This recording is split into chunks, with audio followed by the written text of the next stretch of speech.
Hello guys, welcome to my new video. তো আজকে তোমাদের সাথে একটা কমন রেসিপি শেয়ার করবো। নুডলস রান্না। রুমে ছিল গাজর, আলু, তো এগুলো দিয়ে নুডলস রান্না করবো। ডিম ছিল না, তাই ডিম ছাড়াই রান্না করবো। তো ডিম ছাড়া কীভাবে সহজে তোমরা নুডলস রান্না করতে পারো সেটা দেখে নাও। তো আলুগুলোকে পাতলা পাতলা করে কেটে নেবো, কুচি কুচি করে, যাতে খুব সহজে সিদ্ধ হয়ে যায়। আজকে আমাদের মেসে রাতের মিল অফ, কারণ আন্টি আসেনি রান্না করতে। তাই কী খাবো ভাবতেছিলাম, তাদেরকে 2 প্যাকেট নুডলস আছে, তাই নুডলস দুই প্যাকেট রান্না করে নেবো। আমাদের আন্টি না আসলে সেদিন চুলা ব্যবহার করা যায়, আন্টি আসলে সেদিন কোনো রান্না করা যায় না। যেহেতু আজকে আন্টি আসেনি, তাই আজকে চুলাতেই রান্না করবো। অন্যদিন মাঝে মাঝে রাইস কুকারে রান্না করি, তোমাদের সাথে রাইস করে নুডলস রান্নার রেসিপিটা শেয়ার করবো। নুডলস আসলে প্রতিটা মানুষের একটা প্রিয় খাবার। এমন মানুষ নেই যে নুডলস পছন্দ করে না। আমি অনেক পছন্দ করি। যখন বাড়িতে থাকতাম তখন প্রায় প্রতিদিনই নুডলস খেতাম। এখন সেভাবে হয় না, তবে মাঝে মধ্যে খেতে খুব ইচ্ছা করে। যেমন আজ খেতে খুব ইচ্ছা লাগছিল, তাই আজকে চুলাতেই বানিয়ে নিলাম। কিন্তু ডিম থাকলে আরও বেশি টেস্টি হতো। যাই হোক, এটা অনেক বেশি টেস্টি হবে। তো আলু কুচানো শেষ, এরপর আমি গাজরটার খোসা ছাড়িয়ে নেবো। আলু চিমনি করে কেটে নিয়েছি পাতলা পাতলা করে। গাজরটাকেও ঠিক তেমনি করে পাতলা পাতলা করে কেটে নেবো। পাতলা পাতলা করে কাটার সুবিধা হচ্ছে খুব তাড়াতাড়ি সিদ্ধ হবে।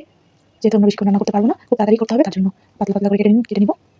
তোমরা সবাই আমার চপিং বোর্ডটাকে ইগনোর করো।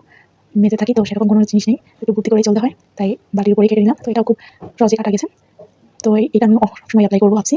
তো গাজরটাকেও আমি কেটে নিয়েছি খুব ভালো করে। এবার পেঁয়াজগুলোকে কেটে নিব। এই তো পেঁয়াজগুলোকেও ভালো করে কেটে নিব। আমার গাজর পেঁয়াজ কাটা শেষ, এরপর আমি এগুলোকে ধুয়ে নিব। এটা আমাদের কিচেনের রেসিপি।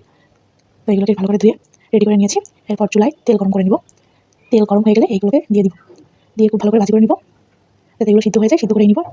এর সাথে সাথে ভাবলাম কি একবারে পেঁয়াজগুলোকেও দিয়ে দিই, তো পেঁয়াজগুলোকেও দিয়ে দিলাম, যাতে সময় কম লাগে। তো এগুলোকে ভালো করে ভাজি করে নিয়েছি।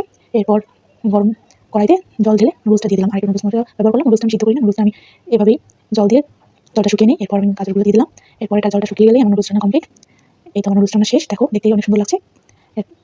এই তো নুডলস রান্না। তোমরা একটু টেস্ট করে বলো কেমন হয়েছে। আমি তো টেস্ট করলাম, খেতে ভালোই লাগছে। ধন্যবাদ সবাইকে।